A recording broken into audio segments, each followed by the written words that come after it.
Alors avant de pouvoir étudier les déterminants, on a besoin d'avoir quelques notions supplémentaires sur le groupe symétrique ainsi que sur les formes bilinéaires. Donc d'abord, on va regarder le groupe symétrique.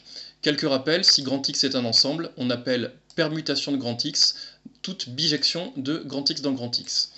Donc ça, c'est une notion qui est particulièrement importante dans le cas où grand X est un ensemble fini. Si c'est un ensemble fini de cardinal n, on sait qu'il y a factorienne permutation de l'ensemble grand X. Cette notion est particulièrement intéressante quand grand X désigne l'ensemble des entiers compris entre 1 et n, et dans ce cas, l'ensemble de toutes les permutations sera noté Sn ou donc Sn avec un S gothique. En particulier, donc le cardinal de Sn vaut factoriel n, et muni de la composition, on sait que Sn est un groupe, et c'est un groupe qui est appelé le groupe symétrique. Quelques notations. Les éléments de Sn sont habituellement notés par des lettres grecques minuscules. Ici c'est sigma, ici c'est tau. Et lorsque on prend deux éléments de Sn, sigma et tau, parfois, au lieu de, on n'écrira pas sigma rond tau, on écrira tout simplement, parfois on écrira tout simplement sigma tau. Ceci, c'est une habitude qu'on a dans n'importe quel groupe. Souvent, quand on utilise la loi de groupe, comme dans un groupe il n'y a qu'une seule loi, souvent on omet d'écrire la loi.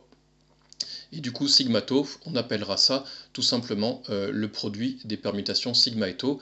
En effet, dans n'importe quel groupe, souvent dans un groupe, on a l'habitude de dire qu'on fait le produit de deux éléments, mais ça désigne tout simplement qu'on est en train d'utiliser la loi du groupe. De même, on notera sigma carré, donc le produit sigma rond sigma, c'est-à-dire la composée sigma rond sigma. Maintenant, on va passer en revue quelques permutations particulières. Proposition 1, je prends I et J, deux entiers compris entre 1 et n, avec la condition I et J différents.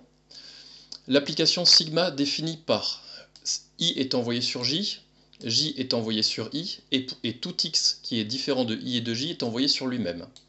Alors cette application sigma est une permutation de l'ensemble 1n. Cette permutation est appelée la transposition et elle est notée juste IJ. Donc il faut faire attention, elle est notée juste sous forme d'un couple, mais il ne s'agit pas d'un couple ici, il s'agit d'une permutation. Vous comprenez la notation, c'est l'application qui envoie I sur J, qui envoie J sur I, et qui laisse invariant tous les autres éléments. Invariant, ça veut dire sigma x égale x. Alors donc il y a une chose à démontrer, il s'agit de démontrer que c'est une permutation. Pour démontrer que c'est une permutation, on peut remarquer que sigma carré, c'est-à-dire sigma rond sigma, c'est égal à l'application identité. En effet, déjà si je prends un x qui est différent de i et de j, sigma de x égale x, donc si je recompose par sigma, j'aurai sigma rond sigma de x qui sera égal à sigma de x, qui est lui-même égal à x. Vous comprenez bien que si je prends un x qui est différent de i et j, il est invariant si j'applique une fois sigma. Du coup, si je peux appliquer sigma autant de fois que je veux, il restera invariant évidemment. Par contre, par l'application sigma rond sigma, i est envoyé sur j, puis j est envoyé sur i. Donc vous voyez bien que i est laissé invariant, et de même, j sera envoyé sur i, puis sur j, donc j sera également invariant. Donc vous comprenez bien finalement que l'application sigma carré, elle laisse invariant tous les entiers compris entre 1 et n, donc on a bien sigma carré qui est égal à l'application identité. Dans ce cas-là, quand sigma rond sigma est égal à l'application identité, on dit qu'on a une involution, et on sait bien qu'une involution est bien une permutation, et je vous l'ai rappelé, mais c'est pas indispensable dans cette proposition, et on a alors que la réciproque de l'application, c'est elle-même. Voilà, donc on a bien démontré qu'une transposition est une permutation, et en particulier c'est une involution, donc en particulier sa réciproque est égale à elle-même. Maintenant on va voir un autre cas de permutation, c'est ce qu'on va appeler des p-cycles ou des cycles d'ordre p. Donc on prend A1 jusqu'à AP, des éléments, donc des entiers compris entre 1 et n, qui sont 2 à 2 distincts, donc ils sont tous distincts. On définit une application sigma de la manière suivante. Pour tous les x qui sont des entiers compris entre 1 et n, mais qui n'appartiennent pas à l'ensemble des entiers A1 jusqu'à AP, on pose sigma de x égale x. Autrement dit, x est invariant par sigma. Et ensuite, pour tous les i, variant de 1 jusqu'à p-1, sigma des AI est égal à AI plus 1. Et par contre, sigma AP est égal à A1. Donc vous voyez, l'idée c'est quoi? C'est que ici, donc tous les éléments qui n'appartiennent pas à l'ensemble des AI, on l'a dit, ils sont envoyés sur eux-mêmes. Et par contre, A1 est envoyé sur A2, A2 est envoyé sur A3, et ainsi de suite. AP-1 est envoyé sur AP, et par contre, AP, il est envoyé sur A1. Donc on va démontrer que ceci est une permutation de 1 à n, et je l'ai dit, ce sera appelé un p-cycle, ou un cycle d'ordre p. Et on le notera tout simplement A1 jusqu'à AP.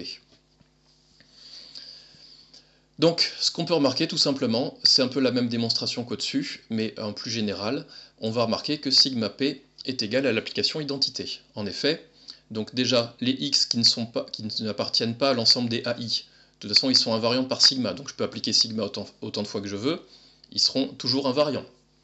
Maintenant, si par exemple, je prends l'élément A1, si j'applique une fois sigma, je serai envoyé sur A2.